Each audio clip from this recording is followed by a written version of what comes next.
السلام علیکم ورحمۃ اللہ۔ کیسے ہیں آپ سب لوگ؟ امید ہے سب خیریت سے ہوں گے۔ حیض کے مسائل ڈسکس کر رہی تھی میں آپ سے کہ حیض کے دنوں میں کیا مسائل درپیش ہوتے ہیں خاتون کو۔ حیض کی مدت کم سے کم 3 دن اور 3 راتیں ہیں اور 10 دن اور 10 راتیں ہیں زیادہ سے زیادہ۔ یعنی اگر 1-2 مہینے آپ کو 3 دن خون آیا یا 4 دن خون آیا تو مسلسل اسی عادت کو اگلے مہینے بھی فالو کیا جائے گا۔ یعنی اگر 4 دن خون پچھلے مہینے مسلسل آتا رہا، اس سے پچھلے مہینے مسلسل 4 دن ہی آتا رہا، تو اس سے اگلے مہینے بھی آپ کا 4 دن ہی کاؤنٹ ہوں گے۔ اس کے علاوہ اس کے استحاضہ میں شمار ہو جائیں گے۔ زیادہ سے زیادہ 10 دن آتا ہے۔ اگر 10 دن سے زیادہ کسی کو آ رہا ہے تو وہ استحاضہ میں یعنی بیماری میں شمار ہوگا آپ کا۔ استحاضہ، حیض اور نفاس، یہ خواتین کے مسائل میں استحاضہ، حیض اور نفاس جو ہے شامل ہے۔ یعنی حیض جو ہے وہ ہر مہینے آتا ہے، استحاضہ جو ہے وہ بیماری کی صورت میں آتا ہے، اور نفاس جو ہے وہ بچہ پیدا ہونے کے بعد خاتون کو آتا ہے۔ حیض کے دن شمار جو ہوتے ہیں وہ 3 دن اور 3 راتیں کم از کم ہوتے ہیں، اور زیادہ سے زیادہ 10 دن اور 10 راتیں۔ اچھا، یہ آپ کو بتاتی چلوں کہ حیض میں جو مدت شمار ہوتی ہے، جیسے اگر آپ کو بدھ والے دن ہوا تو بدھ والے دن اگر صبح آپ کو پیریڈ ہو رہے ہیں تو جتنے دن آپ کو پیریڈ ہوتے ہیں اس کے حساب سے آپ کے اگر صبح ہو رہے ہیں تو آپ کا 3 دن مسلسل اس صبح ہی کے ٹائم پہ مکمل ہوں گے۔ جیسے اگر آپ کو فجر کے ٹائم پہ ہوئے ہیں پیریڈ تو 3 دن آپ کے جو حیض کے شمار ہوں گے۔ اگر آپ کی عادت 4 دن ہے تو صبح کے وقت ہی آپ کو نہانا یعنی پاک ہونا پڑے گا، وہ آپ کی عادت مکمل ہو جائے گی۔ اور اگر کسی کے 8 دن ہیں، 8 دن بعد اگر آپ کو نہانا ہے، دوپہر کو اگر پیریڈ ہوئے تو 8 دن بعد دوپہر کو ہی آپ پیریڈ کو مکمل یعنی کہ 8 دن مکمل ہو جائیں گے اور آپ کو نہانا ہوگا یعنی پاک ہونا ہوگا۔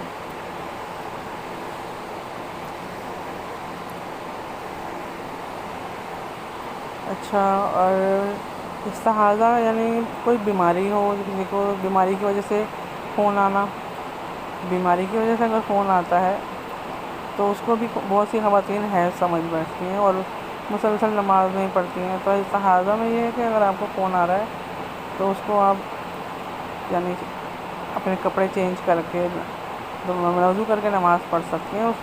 اور اس کے بعد نفاس کیا ہے؟ نفاس یہ ہے کہ بچے کی پیدائش کے بعد جو خاتون کو خون آتا ہے اسے نفاس کہتے ہیں۔ اچھا، اس میں بہت سارے ایسے مسائل ہیں، یعنی کہ اگر بچہ ہونے سے پہلے وہ خون آ رہا ہے تو وہ استحاضہ میں ہی کہلائے گا، یعنی کہ وہ بیماری کے طور پہ آ رہا ہے۔ جب تک بچہ پورا باہر نہ آ جائے تو اس کو نفاس کہتے ہیں۔ یعنی اس سے پہلے یا جب بچہ ہونے سے پہلے جو خون آ رہا ہے اس کو استحاضہ کہیں گے، اور اس کے بچہ پیدا ہونے کے بعد جو خون آتا ہے اس کو نفاس کہیں گے۔ حیض کے بہت سے مسائل میں آپ سے ڈسکس کر چکی ہوں پہلے۔ یعنی میں نے آپ کو بتایا کہ 9 سال سے کم عمر لڑکی کو اگر خون آتا ہے تو وہ حیض نہیں کہلاتا، وہ بلکہ استحاضہ کہلاتا ہے، یعنی کسی بیماری کی وجہ سے خون آ رہا ہے۔ اور اگر 55 برس کے بعد بھی خون آ رہا ہے تو وہ اس کی عادت دیکھی جائے گی کہ اس کو کس کلر میں، یعنی اگر ڈارک کلر میں، بلیک کلر میں یا کالے رنگ کا یا کوئی اور دھبا لگ رہا ہے تو اس کو پہلے عادت دیکھی جائے گی کہ پہلے بھی ایسے ہی کلر میں آتے تھے اس کو حیض، اور اگر ایسے کلر میں نہیں آتے تھے تو وہ حیض نہیں کہلاتے بلکہ استحاضہ یعنی بیماری کی وجہ سے خون آنا کہلاتا ہے۔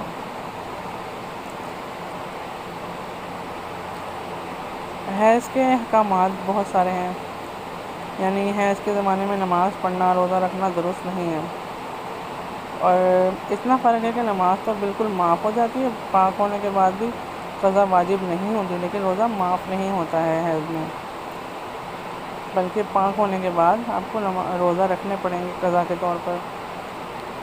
اگر مسئلہ ایک یہ ہے کہ اگر نماز پڑھنے میں حیض آ گیا تو وہ بھی نماز معاف ہو جاتی ہے، پاک ہونے کے بعد اس کی قضا نہیں پڑھنی پڑتی، اور اگر نفل یا سنت میں حیض آ گیا تو اس کی قضا پڑھنی پڑے گی۔ یعنی اگر آپ کو فرض نماز پڑھ رہے ہیں تو اس میں حیض آ گیا، آپ کو محسوس ہو رہا کہ حیض آ گیا اور آپ نے چیک کیا تو آپ کا حیض آیا ہوا ہے، تو وہ آپ کو نہیں پڑھنی پڑے گی، بلکہ اگر نفل پڑھتے ہوئے یا سنت پڑھتے ہوئے حیض آ گیا تو آپ کو قضا پڑھنی پڑے گی، نفل یا سنت کی۔ اگر آدھے روزے کے بعد حیض آیا تو وہ ٹوٹ گیا، جب پاک ہو تو قضا رکھیں۔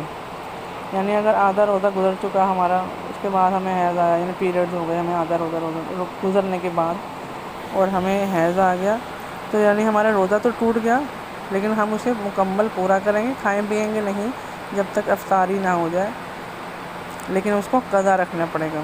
اب پاک ہو جائیں گے تو اس کو قضا رکھیں۔ اگر نفل روزہ میں حیض آ جائے تو اس کی بھی قضا رکھنی پڑتی ہے۔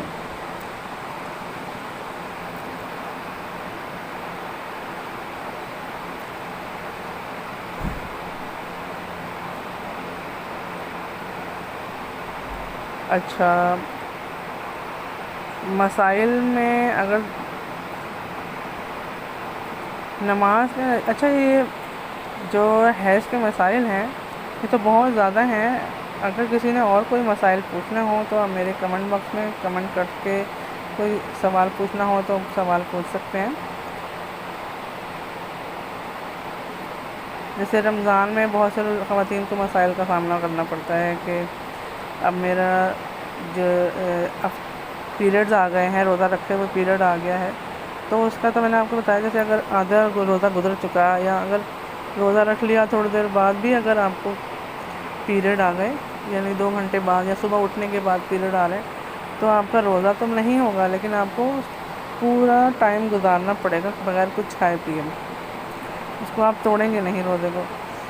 ویسے تو وہ ٹوٹ گیا، لیکن بظاہر تو وہ ٹوٹ گیا، لیکن آپ اس کو مکمل کریں گے اور وہ آپ پر قضا بھی واجب ہو جائے گی۔ اور جیسے اگر آپ پاک ہوتے ہیں رمضان میں، اگر آپ کو پاک ہونا ہے دوپہر کے وقت، تو آپ کو جلد سے جلد نہانا ہے۔ اس وقت نہانے کے بعد آپ کچھ کھائیں پیئیں گے نہیں، بلکہ مکمل روزہ گزاریں گے۔ چلیں ملتے ہیں اگلے ویڈیو میں۔ میں آپ کو نفاس کے بارے میں، اگلے ویڈیو میں آپ کو میں نفاس کے بارے میں سمجھاؤں گی۔ اگر آپ کو حیض کے بارے میں کوئی مسائل، کوئی مسئلہ ہے، کوئی پوچھنا چاہتے ہیں، آپ غسل کے بارے میں کچھ پوچھنا چاہتے ہیں تو آپ پوچھ سکتے ہیں کمنٹ باکس میں۔ چلیں، جزاک اللہ خیر۔ السلام علیکم ورحمۃ اللہ۔